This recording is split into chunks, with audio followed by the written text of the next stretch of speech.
what would that report, what would it have done differently by now, 2016, if the other committee had come up with their own review? You should ask me what has been done since then, because there was a plan which has not been followed. As far as I know, the present government did not have, as far as I know, are not following anything here at all. So do you think it will be too late to follow the plan, though? No, if it was too late, I wouldn't be here. I'm here and I brought this report to show you that it exists. I know it's huge, but you can summarize. You can summarize. And I'm just trying to look at the volume of the paper there. That's Yes. why I'm using the word. 70 pages. Oh, 70 page. Right. You want to summarize some of the things that you recommended or your committee recommended in that report? Very good. We found out that from 2007 to 2012, this country was producing an average of 20% of the capacity of the refineries. We found that the refineries were in bad shape. Why? Because they were not properly maintained, they were not properly funded. More importantly, they were under bureaucratic operations. The model, the business model was completely wrong. So that was the first thing we found out. We then said, okay, what does it take to go to the next stage? We said there's an interim period where you must either import or improve it. We heard from the government, members of the committee says they're going to try to repair the refineries with $1.6 billion. Don't ask me if they have spent that money in the last 4 years. But turnaround maintenance, again, not done. What we keep hearing is that they have been doing them internally, which is a very difficult way of doing it. When I say difficult, it doesn't achieve it. So the refineries have not been no turnaround maintenance since 2012. They are even worse now than before. We used to produce 20% before. I'm sure less than 20% today. Now, the next thing was that 2001, the National Assembly passed a law which says it's called the Privatization and Commercialization of Enterprises Act of 2001, that the refinery should be privatized. Now, when you say privatized, everybody says, hey, what is privatized? It means give the majority ownership to a competent and well-funded organization. Government can still own a certain percentage. By our company laws, if you own up to 25% of a company, you are a minority shareholder. The other 75% can run the plant the way it's not supposed to be done. Does that mean that, in other words, they're not you're not subscribing to full or 100% deregulation? Government still has no. Deregulation is really about control, about operations, about maintenance, about market studies.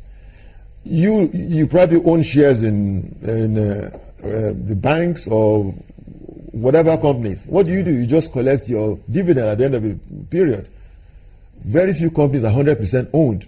In fact, the only few companies that are 100% owned that are running today are the refineries, 100% owned by the government.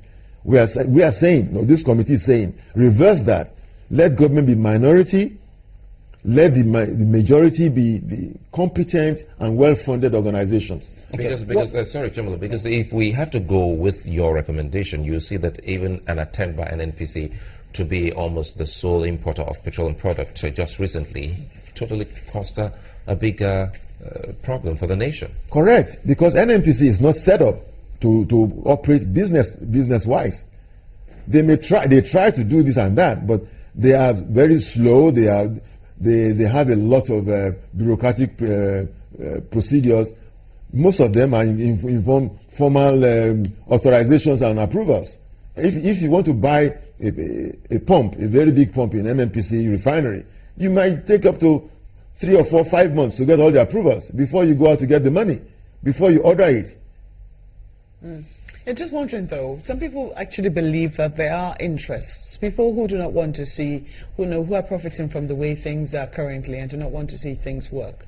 Do you suspect that is also the case? Well, the word is suspect. Yes, I'm a technocrat. I mean, I cannot put my hands on it, but all the evidence shows that there must be some powerful interests.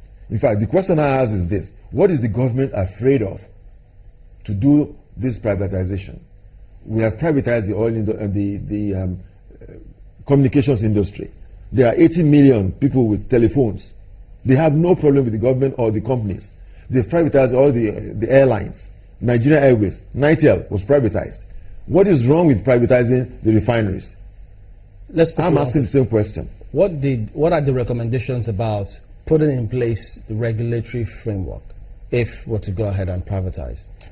Regulatory framework is always a function of government. DPR is there if you want to have portions of NNPC or NAPIMS to look at what the companies are doing, no problem. But don't allow them to stop the way the companies operate. Because many are concerned that at the moment the official price of petrol is, we all know, 86 naira 50 kobo. Yes. But in many cases it's beyond 200 or thereabouts. So if you privatize, how are we sure that, look, this will not be the scenario that we'll be faced with? Well, in fact, this is the key question. There are two issues. One is the uniform pricing, which is unrealistic to have the same price throughout the whole country, because it costs money to move those products from point A to point B.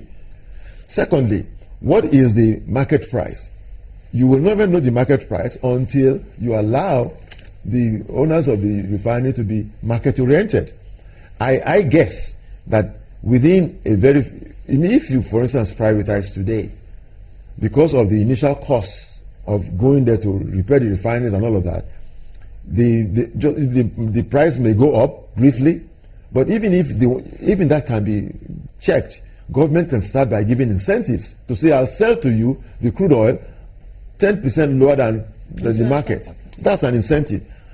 Not only that, if you're a private company running a refinery or government sells to you 70% of this, they can say, for the next 5 years, you are tax-free. Incentives like that will bring in the real Mobiles or Wandos or Dangotes, the private organized people who know how to run refineries, who know how to maintain them. Give them these incentives. They want to make profit. Not only that, they want to give the products out. They want to expand. Most importantly, we want to have a sustainable industry that goes from year to year to year to year. How many refineries did the report recommend can be built in 4 years, of which you say you can sort this challenge out? In fact, the refinery did two things. It talked about the existing refineries. It talked about refineries that can. There were 3 or 4 refineries that have been in the books, federal government books, for years. We just get the figures for those and say yes.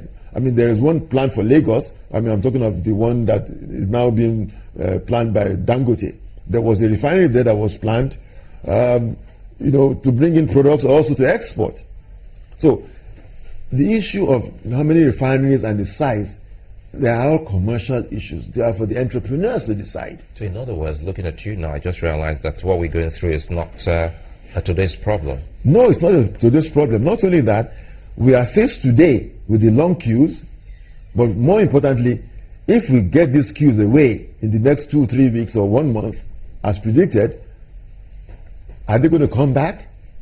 They will come back if we maintain the present way of running refineries. All right, that's where we have to anchor. Well, Alex Ogedegbe is an engineer and former managing director of Port Harcourt and Kaduna Refineries. Thank you for coming on this morning. You're welcome.